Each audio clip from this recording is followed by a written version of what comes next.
Bismillahirrahmanirrahim. Assalamualaikum warahmatullahi wabarakatuh. Alhamdulillahilladzi bini'matihi tatimmus salihat. Asyhadu an la ilaha illallah wahdahu la syarikalah wa asyhadu anna Muhammadan abduhu wa rasuluh alladzi la nabiyya ba'dah. Puji dan syukur kita ucapkan kepada Allah Subhanahu wa taala yang telah memberikan kepada kita kehidupan sebagai modal untuk mengharungi hidup dan kehidupan ini. Salawat dan salam kita sampaikan kepada Nabi Muhammad sallallahu alaihi wasallam sebagai rasul yang diutus ke tengah-tengah umat akhir zaman dan menjadi qudwah bagi kita bersama. Hadirin anak-anak kami, para siswa dan siswi yang dimuliakan Allah Subhanahu wa taala. Kembali kita melanjutkan pembahasan tentang materi Quran hadis terkait dengan makanan yang halal dan baik. Hidup lebih sehat dengan makanan yang halal dan baik.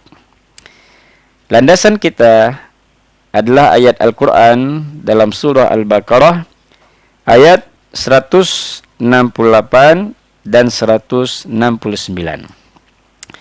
Allah Subhanahu wa taala berfirman, Bismillahirrahmanirrahim. Ya ayyuhan nasu kulu mimma fil ardi halalan tayyiba wa la tattabi'u khutuwatis syaitan innahu lakum aduwwum mubin. Innama ya'murukum bis-su'i wal fahsya'i wa an taqulu 'ala Allahi ma la ta'lamun. Artinya, wahai manusia, makanlah dari makanan yang halal dan baik yang terdapat di bumi, dan janganlah kamu mengikuti langkah-langkah syaitan.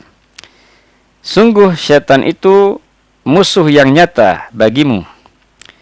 Sesungguhnya syaitan hanya menyuruh kamu agar berbuat jahat dan keji dan mengatakan yang tidak kamu ketahui tentang Allah Subhanahu wa taala. Hadirin anak-anak kami, siswa dan siswi, mudah-mudahan terus semangat untuk mengikuti materi demi materi untuk sebagai peningkat wawasan keilmuan kita dan juga sebagai panduan hidup. Dalam ayat ini Allah Subhanahu wa taala bercerita tentang makan yang halal lagi baik.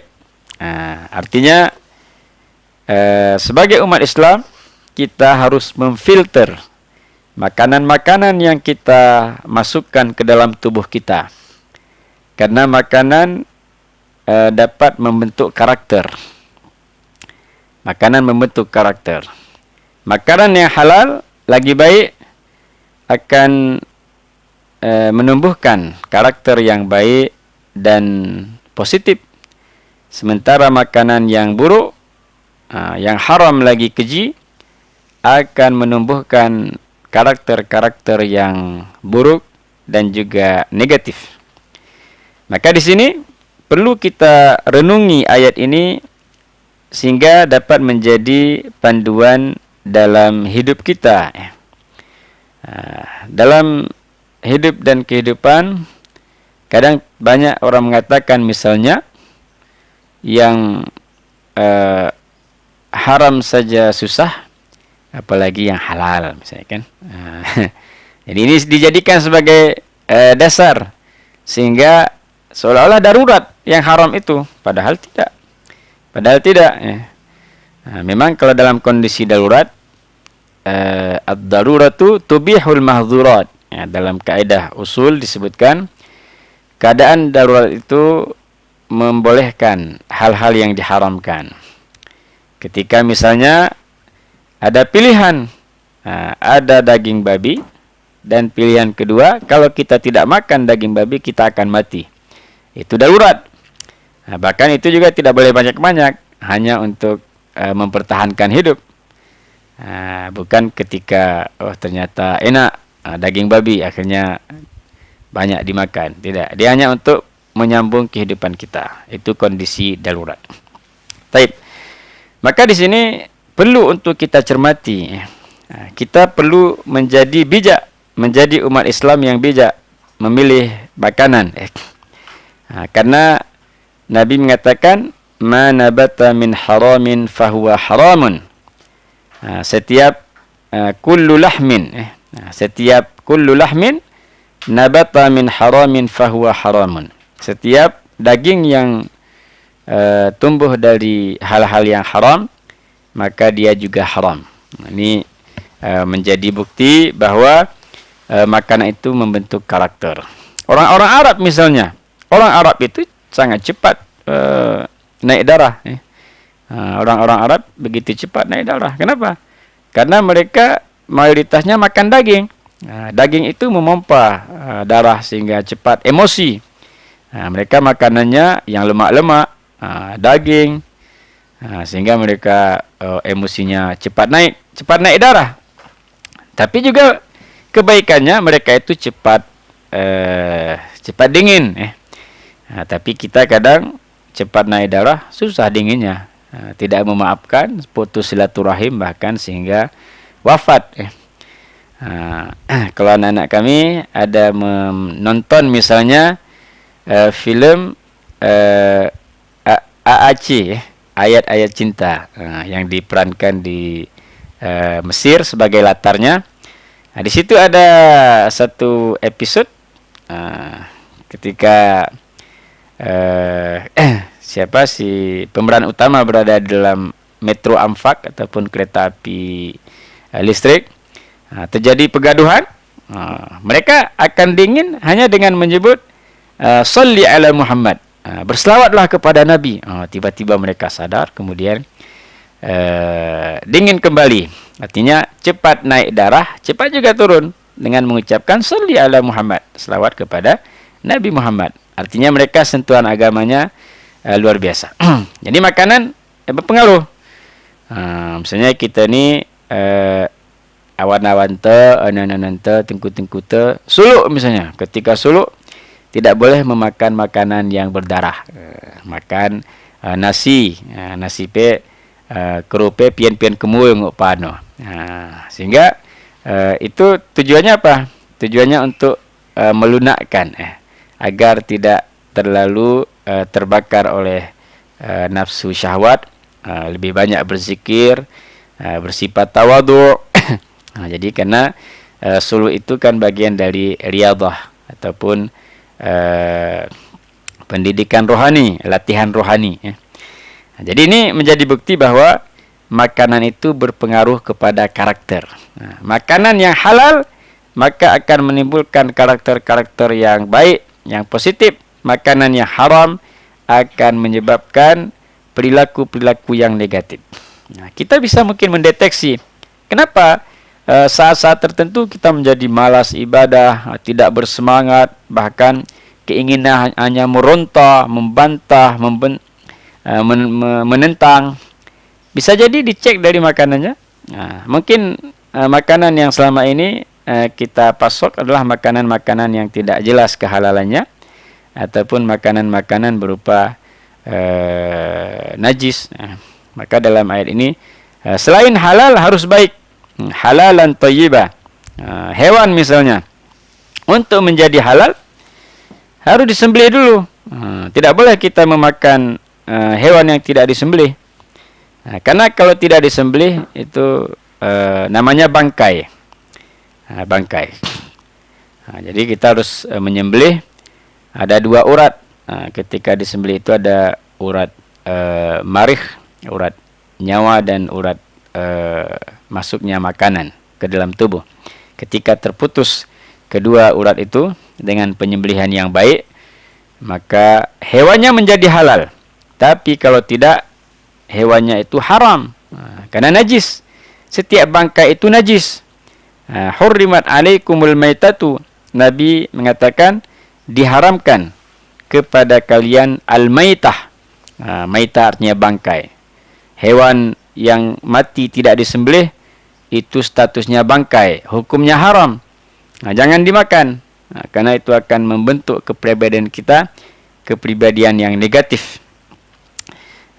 Ada juga yang mungkin sering dilakukan oleh remaja. Ini hati-hati. Misalnya kita mendapati ada seekor ayam. Seekor ayam, lalu kita tangkap ayamnya, kita potong pahanya. Kita tidak sembelih. Kita keratan awan ini Sarah.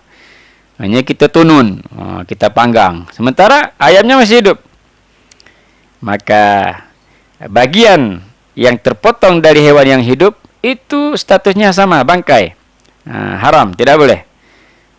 Harus disembelih dulu baru boleh dimakan pahanya ataupun sayapnya. Nabi mengatakan ma kuti'a min hayawanin fahuwa hayyun fahiya al-maitah. Nabi mengatakan bagian yang dipotong dari hewan yang masih hidup statusnya adalah bangkai. Kecuali misalnya pembuatan industri wol, biri-biri ketika masih hidup dipangkas janggutnya, dijadikan sebagai kain wol. Ini tidak termasuk bangkai, tidak termasuk najis, boleh dipakai untuk sholat. Karena disebutkan dalam surah An-Nahl bahwa kita bisa memanfaatkan bulu domba untuk menjadi pakaian. Wa aubaliha wa ash'aliha. Itu sebagai pakaian untuk kita. Taib. Jadi jauhi hewan-hewan yang haram tadi. Kemudian juga menjauhi hewan-hewan yang tidak boleh dimakan. Misalnya Nabi menyebutkan kriteria tertentu terkait dengan hewan-hewan yang haram untuk dimakan. Dalam hadis riwayat Imam Abu Daud, misalnya Nabi mengatakan, ala la yahillu dzu nabin minas sibai. Ketahuilah, tidak halal tidak halal memakan hewan yang bertaring. Bertaring ini kan banyak. Itu menjadi satu kriteria. Hewan yang bertaring seperti harimau, singa, macan, kemudian ular, jangan dimakan. Itu haram.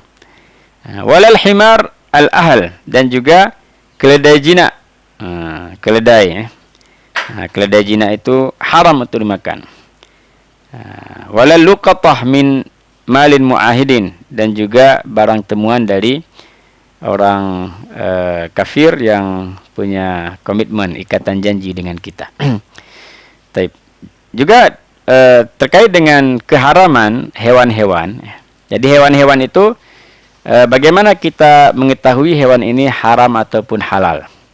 Dalam beberapa hadis Nabi menyebut, misalnya khamsul fawasiq yaqtulna fil hilli wal haram. Ada 5 hewan fasik yang boleh dibunuh di tanah halal dan tanah haram. Misalnya Nabi menyebut ular, kemudian kalajengking, burung gagak, anjing gila, dalam satu riwayat burung raja wali misalnya kan. Jadi ini kalau dilarang dibunuh maka artinya haram, tidak boleh. Ular tidak boleh dimakan, gurab, burung gagak tidak boleh dimakan, kemudian kalajengking, anjing dan sebagainya, anjing galak. Dan juga pertama tidak boleh dimakan karena disebutkan haram, misalnya hurimat alaikumul maitatu waddamu walahmul khinzir, diharamkan kepada kalian makan bangkai, darah, daging babi. Yang kedua disebabkan karena disuruh dibunuh, tadi 5 hewan suruh dibunuh, berarti ini haram. Yang ketiga, sebabnya karena tidak boleh dibunuh. Misalnya apa tidak boleh dibunuh? Misalnya seorang tabib, dokter pada zaman Nabi pernah bertanya kepada Nabi, "Ya Rasulullah, apakah boleh kodok ataupun katak itu dijadikan sebagai obat?" Nabi mengatakan, "La taqtulud difda." Jangan membunuh kodok. Jadi kodok itu tidak boleh dibunuh. Jangan nanti anak-anak kami main-main ke sungai lalu kerjanya nerpel terpel ya kata ini kodok dilarang untuk dibunuh. Karena satu riwayat mengatakan inna ghawgha'ad difda'i tasbihun. Sesungguhnya bunyi kodok itu adalah tasbih. Dia bertasbih kepada Tuhannya ya. Jadi artinya selanjutnya haram karena dilarang dibunuh. Jadi kodok tidak boleh dimakan. Kodok tidak boleh dimakan bukan karena amfibi. Karena amfibi saya tidak menemukan dalilnya. Karena hidup di air dan hidup di luar. Tapi dilarang dibunuh karena Nabi melarang. La taqtulu difda. Jangan kalian membunuh kodok. Karena dilarang dibunuh berarti haram. Karena tidak ada cara untuk bisa memakan kecuali dibunuh. Maka para ulama menyimpulkan haramnya itu karena dilarang dibunuh. Juga haram disebabkan menjijikkan, yaitu disebut dengan lawan dari thayyib tadi. Kalau perintahnya kan makanlah halal lagi baik, halalan thayyiba. Tapi berarti kebalikannya haram. Kemudian khabith. Khabith artinya menjijikkan. Ada hewan-hewan tertentu ataupun benda-benda tertentu haram dimakan karena menjijikkan. Seperti ulat-ulat, serangga-serangga. Walaupun ada mungkin yang tertentu yang boleh dimakan. Seperti siput. Siput itu ada siput yang halal, ada yang haram. Kemudian karena menjijikkan, ada yang menjijikkan sehingga diharamkan. Baik. Dan banyak juga di tengah-tengah kita dalam kehidupan masyarakat makanan-makanan yang haram. Mungkin ada campuran daging babi, ada campuran unsur dari kulit babi dan sebagainya. Jadi ini haram. Maka kita ikutilah bagaimana SOP, ketentuan misalnya kalau di kita kan sudah ada cap dari MUI, dari Majelis Ulama Indonesia. Kalau ada cap MUI-nya yang asli, yang legal, berarti halal. Maka kita harus selektif. Ketika berbelanja misalnya di supermarket, lihat halalnya. Lihat halalnya. Ini kami di Malaysia itu sudah membudaya, mendidik anak-anak itu kalau membeli makanan, lihat halalnya. Kalau di Malaysia halal jakim. Jakim itu seperti cap MUI lah, cap MUI kalau di kita. Kalau di sana jakim, Jabatan Agama Islam. Jabatan Agama Islam. Itu satu institusi keislaman yang menangani terkait dengan halal dan haramnya makanan yang tersebar di tengah-tengah masyarakat. Maka ini sebagai siswa dan siswi kita harus selektif. Jangan asal suka. Lihat warung, makan di warung misalnya. Lihat dulu halal atau tidak. Siapa yang menyediakan makanannya? Takut nanti makanannya halal tapi penyediaannya tidak thayyib. Tadi makanannya misalnya lembu, tapi lembunya tidak disembelih. Itu kan tidak jadi haram jadinya. Maka harus selektif ketika berbelanja. Selektif ketika memilih makanan agar kita tidak termasuk orang-orang yang mengotori, melumuri diri kita dengan perilaku-perilaku yang tak baik disebabkan oleh makanan yang diharamkan.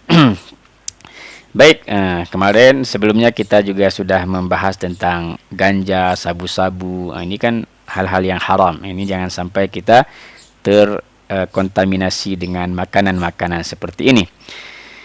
Baik, untuk menutup materi terkait dengan makanan yang halal lagi baik, Ustaz akan menyampaikan satu kasus ya. Kasusnya adalah bagaimana cara Anda untuk menghindari makanan yang haram ketika berada misalnya di kota-kota besar. Karena di kota besar kan luar biasa banyak pilihan-pilihan makanan. Bagaimana cara Anda agar tidak terkontaminasi dengan makanan yang haram di tengah-tengah kota besar yang tentunya kita membutuhkan kebutuhan-kebutuhan pokok yang tersedia di supermarket, di toko-toko dan sebagainya. Dan apa yang pertama, bagaimana cara Anda untuk terhindar? Yang kedua, apa sumbangan Anda? Bagaimana Anda untuk memberikan kontribusi terkait banyaknya makanan-makanan yang tersebar tetapi label halalnya tidak legal. Kira-kira sebagai siswa, sebagai pelajar, apa yang dapat Anda lakukan untuk memperbaiki masalah ini? Misalnya kerupuk, ada halalnya, tapi halalnya bukan halal MUI. Ini sebagai kasus yang diselesaikan bersama. Terima kasih atas segala perhatian. Mohon maaf atas segala kekurangan. Wabillahi taufiq wal hidayah. Wabil ma'unati wal inayah. Assalamualaikum warahmatullahi wabarakatuh.